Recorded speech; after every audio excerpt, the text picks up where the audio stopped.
جب میرے اوپر یہ کیس شروع ہوا 2009 سے اور رجسٹرڈ ہوا 2013 میں، اور اس وقت سے لے کر آج تک ایک وعدہ معاف گواہ تھے جنہوں نے میرے خلاف گواہی دی.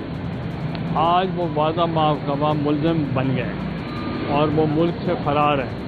تو اس لیے جج صاحبہ نے یہ کہا کہ جس نے آپ کے خلاف وعدہ معاف بنے تھے آج وہ ملزم کی حیثیت ہے ان کی. اور میں نے پوچھا کہ وہ ہیں کہاں، تو انہوں نے کہا وہ ملک چھوڑ کے چلے گئے. تو یہ میں چاہتا تھا کہ جو ایک ایڈڈ انفارمیشن تھی وہ میں آپ کو صاحب یہ بتائیں کہ یہ جو سیاسی کیسز ہوتے ہیں جب آپ اپوزیشن میں آتے ہیں تو آپ کے خلاف بنائے جاتے ہیں، جب کوئی اور حکومت ہوتی ہے، یہ سیاسی کیسز کا خاتمہ اگر ختم کیوں نہیں ہوتا؟ دیکھیں، ہم نے اس کے اندر کچھ آئین سازی بھی کی تھی، اور آئین سازی میں یہ تھی کہ ہم نے سختی کی کہ جو اگر غلط کوئی بیان دے گا تو اس کے خلاف بھی وہی ایکشن ہوگا.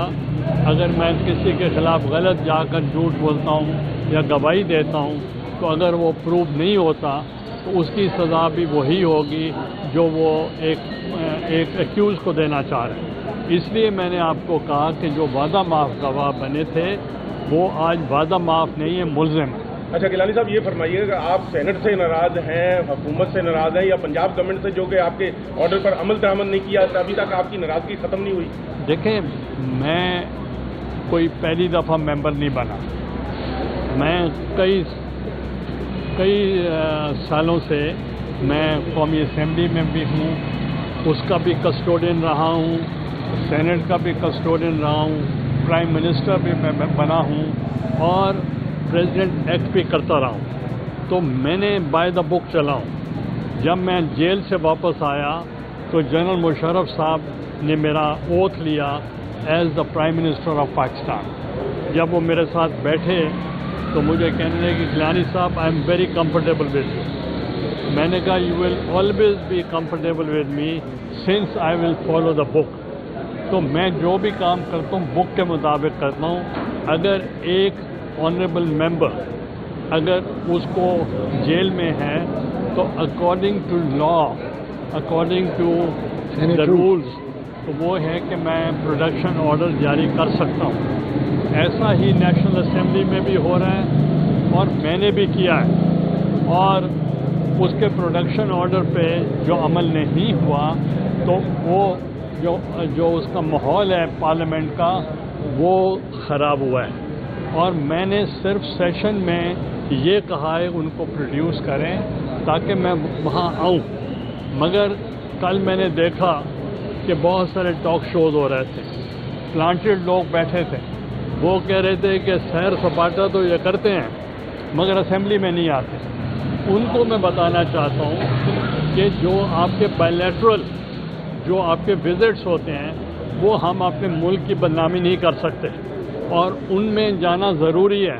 اب اگر فاروق ایچ نائک صاحب آئی پی یو کی ایگزیکٹو ممبر رہے ہیں تو اب یہ کہیں گے میں نہیں جاتا وہاں، وہ تو نہیں ہو سکتا. تو باقی یہ ہے کہ ہم نے جو بات کی ہے وہ ہم نے لیگلی مطلب ہم نے کریکٹ کی ہے، لیٹ اٹ پروو ادروائز. اور دوسرا یہ ہے کہ ایک اور ممبر کو بھی کل انہوں نے اٹھا لیا ہے.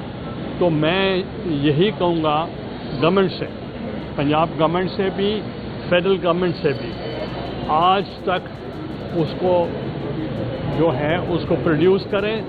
He should attend the parliament, اور اگر کل پارلیمنٹ وہ اٹینڈ نہیں کریں گے تو میں پروڈکشن آرڈر جاری کروں گا.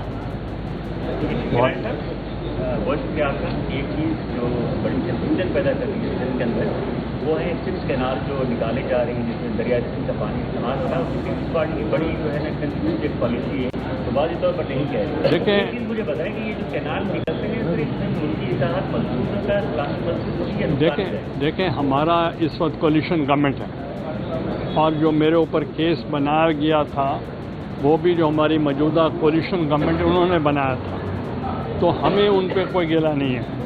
وی are still supporting the government and we are with them. ہم ان کو بیک اسٹیپ نہیں کریں گے، مگر یہ ہے کہ it is up to the leadership کہ بلاول بھٹو زرداری صاحب چیئرمین صاحب اور صدر آصف علی زرداری صاحب ان سے مل کے ان کو اپنا موقف جو ہے وہ بیان کریں. Thank you. آپ کی نظر میں کینال نکلنے چاہیے نہیں نکلنے؟ دیکھیں میرٹ پہ وہ دیکھیں کیونکہ اس کا فورم جو ہے وہ ڈفرینٹ فورم.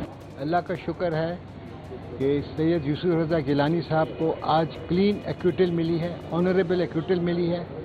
کوئی بینیفٹ آف ڈاؤٹ نہیں ملا, مگر ان بینیفٹ آف ڈاؤٹ نہیں بلکہ کلین ایکویٹل ملی ہے. جج صاحبہ نے یہ فرمایا کہ آپ کے خلاف کوئی کیس پروو نہیں ہوا. میں اس کیس کے بارے میں آپ کو بتاتا چلوں کہ 2009 کے اندر یہ ایف آئی آر رجسٹر ہوئی تھی, جس کے اندر ایلیگیشن یہ تھی کہ یوسف رضا گیلانی صاحب نے 50 لاکھ روپے اپنے پی ایس کے تھرو رشوت لی ہے.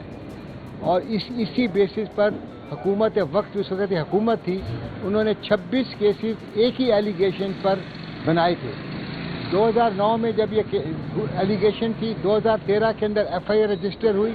اس وقت گیلانی صاحب کو ایف آئی آر میں نام نہیں ڈالا گیا.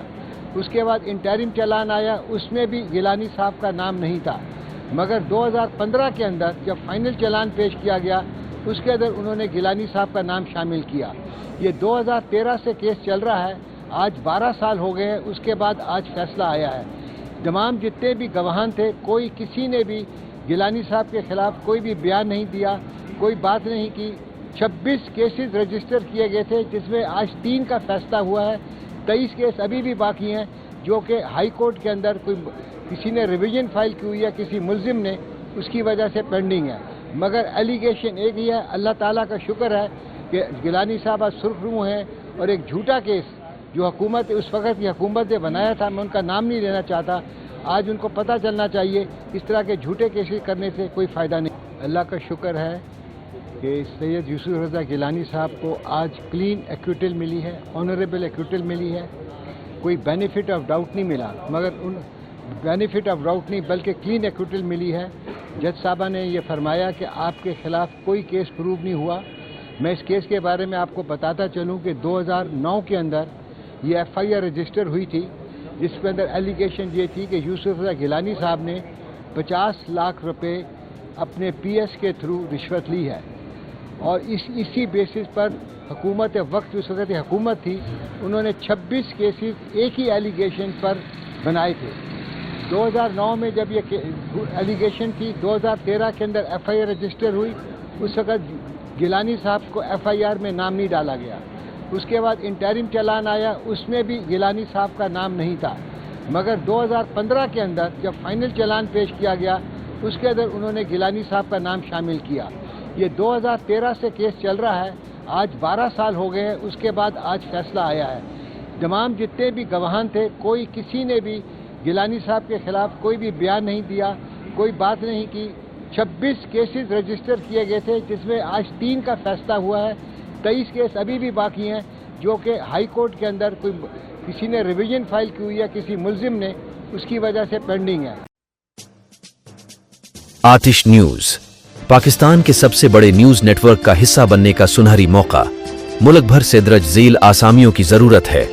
Bureau chief, deputy bureau chief, video editor, city reporter, tehsil reporter, district reporter, crime reporter, press reporter, نمائندہ, نامہ نگار.